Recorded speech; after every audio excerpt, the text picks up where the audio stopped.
So மத்திய அரசாங்கம் குறிப்பிட்ட நதிநீர் பிரச்சனை தீர்ப்பதற்கு ஒரு தீர்ப்பாயத்தை அமைப்பாங்க. சரிங்களா? உச்ச நீதிமன்றத்தோட தலைமை நீதிபதி அந்த தீர்ப்பாயத்தோட தலைவரா வந்துட்டு இருப்பார். ஓகே, அதுக்கப்புறம் அதுல உறுப்பினர்களை வந்துட்டு பாத்தீங்கன்னா போடுவாங்க. அண்ட் அது மூலியமா தான் தீர்வு காணப்படும். சோ லைக் உறுப்பினர்கள் வந்துட்டு உச்ச நீதிமன்ற தலைமை நீதிபதி இல்லைன்னா உயர் நீதிமன்றங்களோட நீதிபதிகள், ஓய்வு பெற்ற நீதிபதிகளை கூட வந்துட்டு அப்பாயிண்ட் பண்ணலாம். சோ இந்த தீர்ப்பாணையத்தோடைய தீர்ப்பு வந்துட்டு நீதிமன்றத்துடைய தீர்ப்புக்கு சமம்னு சொல்லியிருப்பாங்க. சோ இதுல எந்த ஒரு நீதிமன்றமும் தலையிடவும் முடியாது.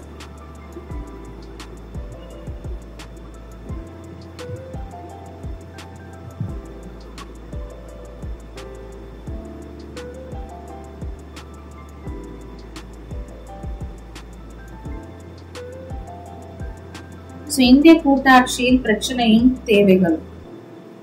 அப்பாயின்மெண்ட்ஸ், ரோல் ஆஃப் கவர்னர், ஆளுநரின் நியமனம் மற்றும் பணி. மத்திய அரசாங்கத்துடைய ஒரு முகவராக ஆளுநர் மாநிலத்துல செயல்படுறாரு. சோ இதை வந்துட்டு ஸ்டேட் கவர்மெண்ட்ஸ் எதிர்க்கிறாங்க. ராஜ்மனார் குழு வந்துட்டு என்ன சொல்லியிருப்பாங்கன்னா, மாநில ஆளுநர்கள் வந்துட்டு கூட்டாட்சி முறைக்கு வந்துட்டு எதிராக இருக்காங்க. சோ கூட்டாட்சி முறைக்கு எதிரா இருக்காங்க. சோ தமிழகத்துடைய முன்னாள் முதல்வர் அண்ணாதுரை அவர்கள் வந்துட்டு என்ன பண்ணுவாருன்னா, ஆளுநருடைய அதிகாரங்களை குறைக்கணும்னு சென்ட்ரல் கவர்மெண்ட் ரொம்ப வலியுறுத்திருப்பாரு. மாநில கட்சி அரசியல தீவிரமா இயங்கும் தலைவர்கள் எல்லாருமே இந்த ஸ்டேட்ல வந்துட்டு கவர்னர்ஸ் நியமிக்க கூடாதுன்னு சொல்லியிருப்பாங்க.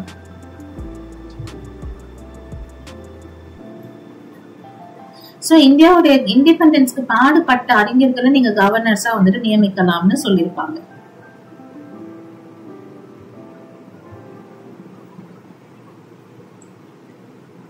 எஜுகேஷன், கல்வி. ஆரம்ப காலத்துல கல்வி வந்துட்டு ஸ்டேட் லிஸ்ட்ல தான் இருந்தது. அதுக்கப்புறம் 1976 42nd அமெண்ட்மெண்ட், அகைன் அமெண்ட்மெண்ட் கேட்பாங்க. அதுலதான் என்னாச்சுன்னா சென்ட்ரல் லிஸ்டுக்கு பொதுப்பட்டியலுக்கு போயிட்டு இருக்கும். ஸ்டேட் லிஸ்ட்ல இருந்து கன்கரண்ட் லிஸ்டுக்கு போயிட்டு இருக்கும். சோ பொதுப்பட்டியல்ல இப்போ கல்வி இருக்கிறதால மத்திய மாநில அரசாங்கங்களுக்கு இடையே வந்துட்டு பாத்தீங்கன்னா முரண்பாடுகள் வருது. சோ மத்திய அரசாங்கமே என்ன பண்ணுது, அவங்களுடைய கைதான் ஓங்கி இருக்கு. அதனால தமிழ்நாடு உள்ளிட்ட நிறைய மாநிலங்கள் வந்துட்டு பாத்தீங்கன்னா கல்வியை வந்துட்டு நீங்க மறுபடியும் ஸ்டேட் லிஸ்டுக்கு அனுப்பி வைங்கன்னு சொல்றாங்க.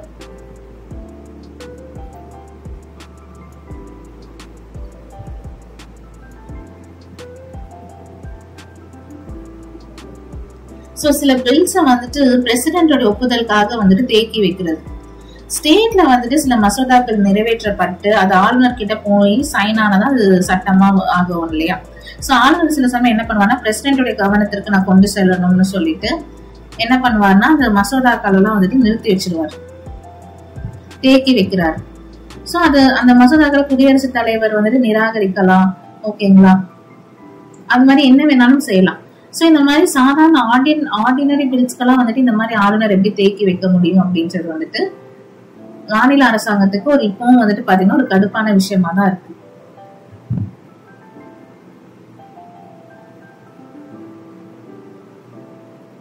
சோ ஆளுநர் வந்துட்டு பாத்தீங்கன்னா இந்த விஷயத்த தப்பா யூஸ் பண்றாருன்னு நிறைய ஸ்டேட் கவர்மெண்ட் சொல்றாங்க. உறுப்பு 356 தவறா யூஸ் பண்ணப்படுது. சோ 356 in part 18, அதாவது ஸ்டேட் எமர்ஜென்சி, அதாவது ஒரு ஸ்டேட்ல மாநில அரசாங்கம் வந்துட்டு இந்திய அரசமைப்புக்கு எதிராக போனாலோ இல்லைன்னா வந்துட்டு வன்முறை தூண்டும் நடவடிக்கையில இருந்தாலோ கவர்னர் வந்துட்டு பிரசிடென்ட் கிட்ட ரெக்கமெண்ட் பண்ணுவாங்க, இந்த மாதிரி பிரசிடென்ட் ரூல் போடுங்கன்னு சொல்லிட்டு. சோ ஸ்டேட் கவர்மெண்ட்ஸ் என்ன சொல்றாங்கன்னா, இந்த மாதிரி எப்படி வந்துட்டு கவர்னர் இந்த மாதிரி சொல்ல முடியும்? பிகாஸ் வந்துட்டு அந்த டைம் பீரியட்ல வந்துட்டு சென்ட்ரல் கவர்மெண்ட் வந்துட்டு வேணும்னே வந்துட்டு ஸ்டேட் எமர்ஜென்சிஸ்லாம் கொண்டு வந்திருப்பாங்க. சோ இது ஒரு கிரிட்டிக்கல் இஷ்யூவா இருக்கு.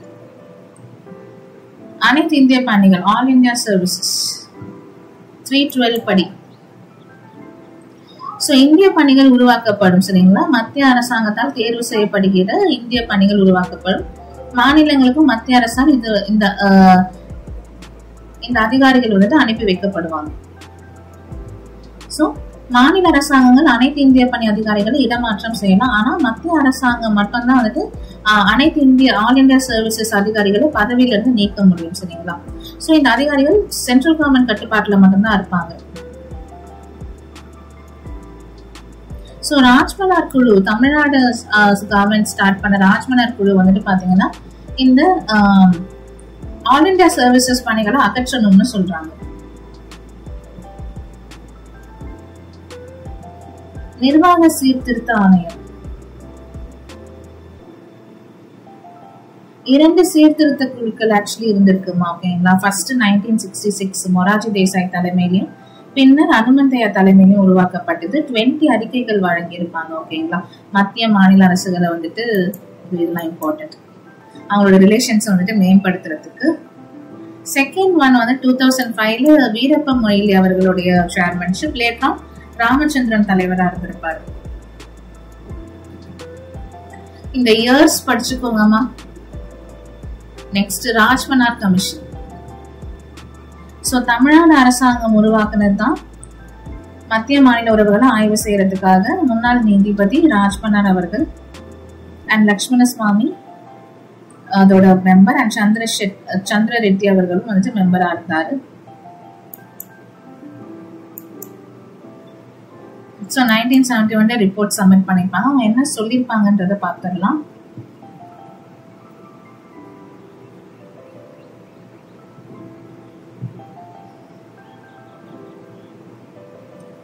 ஸோ ஆர்டிகல் 263 படி அது வந்துட்டு அமல்படுத்தணும்னு சொல்லியிருப்பாங்க. அதாவது இன்டர்ஸ்டேட் கவுன்சில் வந்துட்டு உருவாக்கப்படணும். மாநில முதல்வர்கள் இல்லைன்னா அவங்களால நியமிக்கப்படும் உறுப்பினர்கள் தான் அதுல பணியாற்றணும் அப்படின்னு சொல்லியிருப்பாங்க. நாடாளுமன்ற சட்டங்கள் எல்லாம் இந்த குழுவில் ஆலோசிக்கணும்.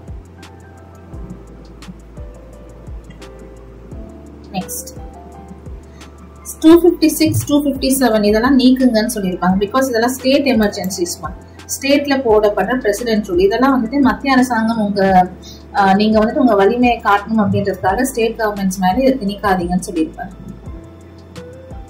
அண்ட் நிறைய லிஸ்ட வந்துட்டு பொதுப்பட்டியல இருந்து ஸ்டேட் லிஸ்டுக்கு மாத்துங்கன்னு சொல்லியிருப்பாரு. அண்ட் வந்துட்டு பார்ட் 18 இருக்க ஆர்டிகல் 356 வந்துட்டு பாத்தீங்கன்னா நீங்க உங்க கெத்த காட்டுற அப்படின்னு சொல்லிட்டு நிறைய மாநில அரசாங்கங்களை வந்துட்டு கலைக்கிறீங்க, அந்த மாதிரி பண்ணாதீங்கன்னு சொல்லியிருப்பாரு. அண்ட் ஆல் இந்தியா சர்வீசஸ்ல வந்துட்டு பாத்தீங்கன்னா அந்த நிறைய பிரச்சனைகள் இருக்கு. பிகாஸ் ஸ்டேட்ல இருக்கிற ஸ்டேட்ல இருக்கிற இளைஞர்களுக்கு வந்துட்டு வேலைகள் வந்துட்டு இல்லாம இருக்கு. ஸோ ஆல் இந்தியா சர்வீசஸ் வந்துட்டு விட்டுருங்க, அது ஸ்டேட் கவர்மெண்ட்ஸே பாத்துக்கிட்டோம்னு சொல்லியிருப்பாரு.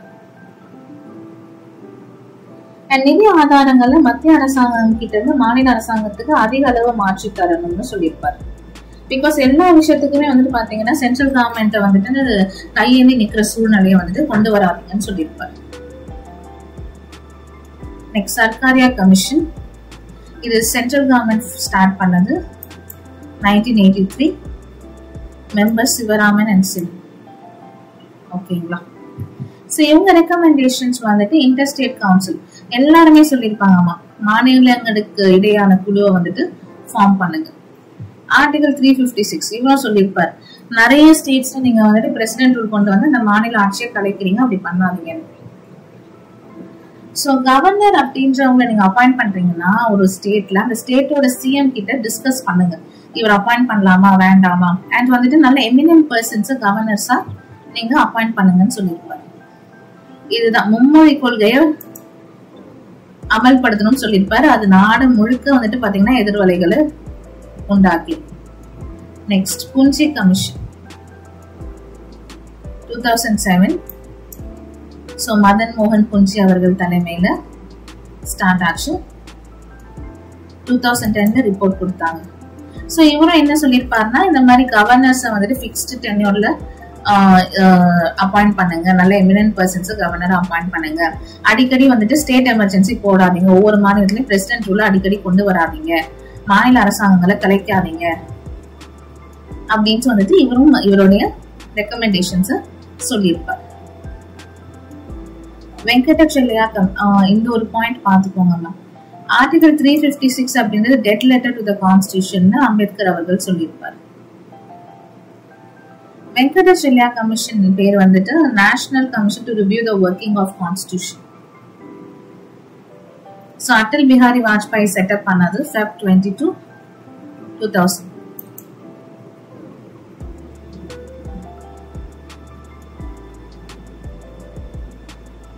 தேசிய மக்களாட்சி கூட்டணி அரசாங்கம். அரசியலமைப்பு அதை எப்படி டெவலப் பண்ணலாம், என்ன சீர்திருத்தங்கள் கொண்டு வரலாம்ன்றதுக்காக இதை ஸ்டார்ட் பண்ணிருப்பாங்க.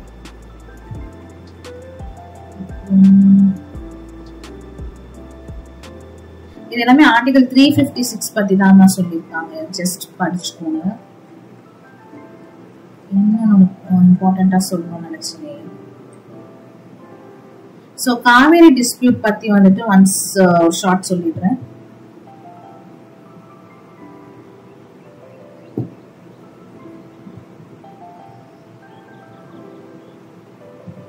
சோ மெட்ராஸ் பிரசிடென்சி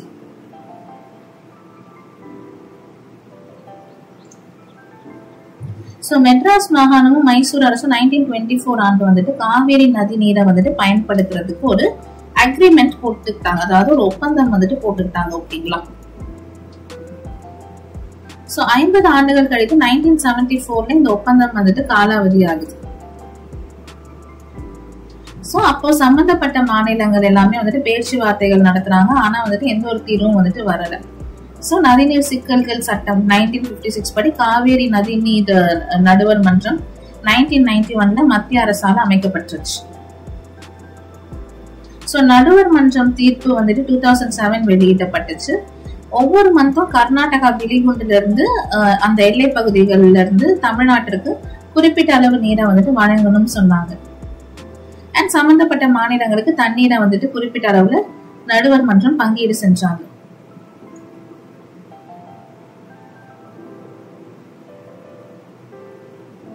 பட் வந்துட்டு பாத்தீங்கன்னா நிறைய ஆண்டுகள் இந்த வழக்கு வந்துட்டு உச்ச நீதிமன்றத்திலயும் நடந்திருக்குமா, இறுதி தீர்ப்பும் எட்டப்பட்டிருக்கும். காவிரி மேலாண்மை ஆணையமும் காவிரி நீர் ஒழுங்குபடுத்தும் குழுவும் வந்துட்டு உருவாக்கப்பட்டிருக்கும். உச்ச நீதிமன்ற தீர்ப்புப்படி தமிழ்நாட்டுக்கு 177.25 TMC தண்ணீரை வந்துட்டு கர்நாடக எல்லையில இருந்து தரணும். சரிங்களா?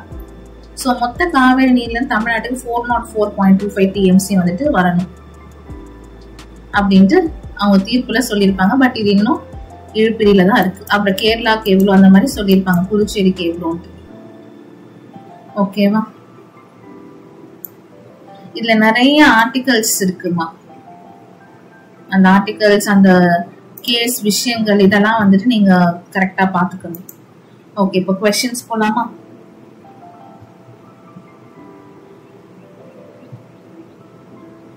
நீங்க ஒரு 30 seconds டைம் எடுத்துட்டு கூட சொல்லுங்க guys. First federal constitution in the world belongs to?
So that's USA.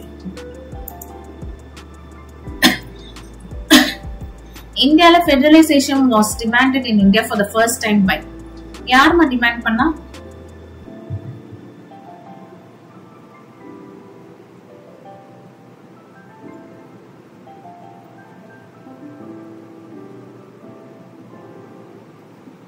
Nehru reports. Bicameralization na என்னது?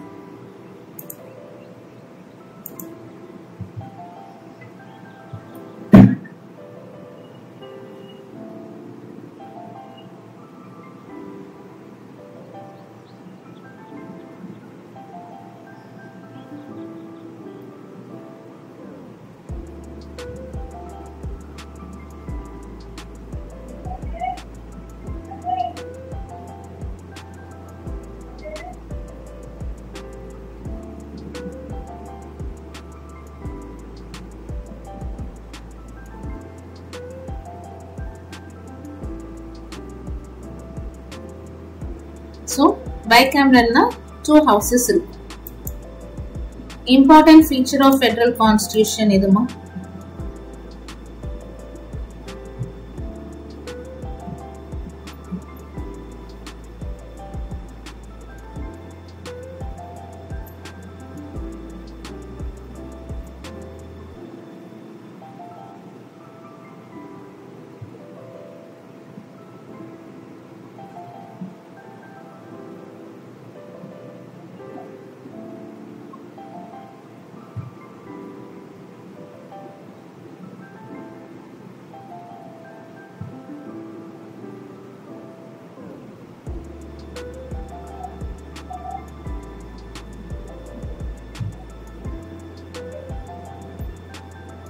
So that's decentralization of powers. Central for state dispute வந்தா யார் வந்துட்டு தலையிட்டு resolve பண்ணுவா?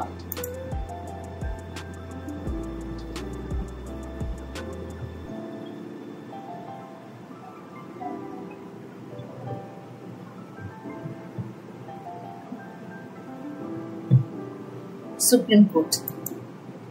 Indian Constitution cooperative federalism னு சொன்னது யார்?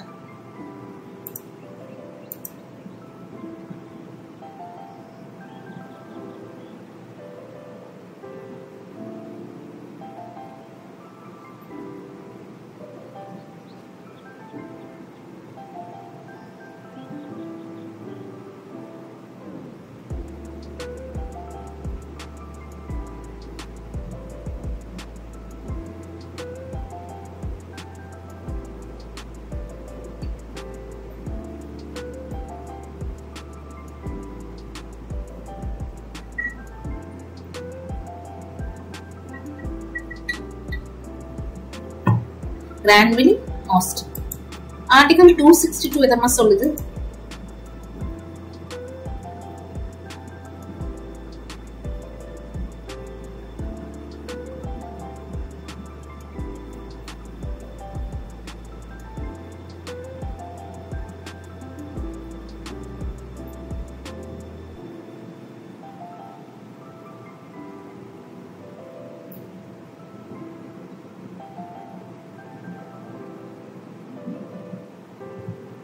So interstate river water disputes. So இது எது கரெக்டா மேட்ச் ஆயிருக்க பேர்னா யூனியன் லிஸ்ட் அது லிஸ்ட் 1, ஸ்டேட் லிஸ்ட் லிஸ்ட் 2 வரணும். இது ரெண்டுமே தப்பு. ரெசிடியூரி லிஸ்ட்னு ஒன்று கிடையவே கிடையாது. கன்கரண்ட் லிஸ்ட் லிஸ்ட் 3 இது கரெக்டா மேட்ச் ஆயிருக்கு. மேட்ச் பண்ணுங்க.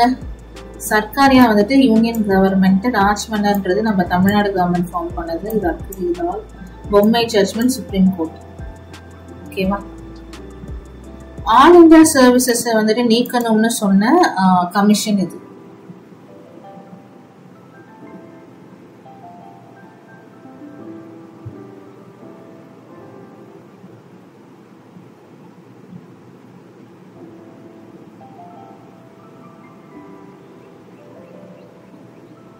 ஸோ அது ராஜ்மன்னர் கமிஷன் தான் சொன்னது.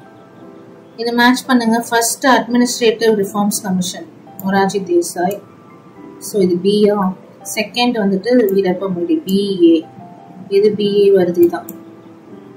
ஆர்டிகல் 312 அப்படின்றது all India service 249 transfer of subject to the concurrent list. ஓகேவா? எல்லா கொஸ்டின்ஸும் பார்த்தாச்சா? எஸ், இதுக்கப்புறம் வந்துட்டு ப்ரீஃப் ஆன்சர்ஸ் தான். நம்ம எல்லாத்தையுமே பார்த்துட்டோம். ஓகேம்மா, thanks a lot for watching. Next கிளாஸ்ல பார்க்கலாம்.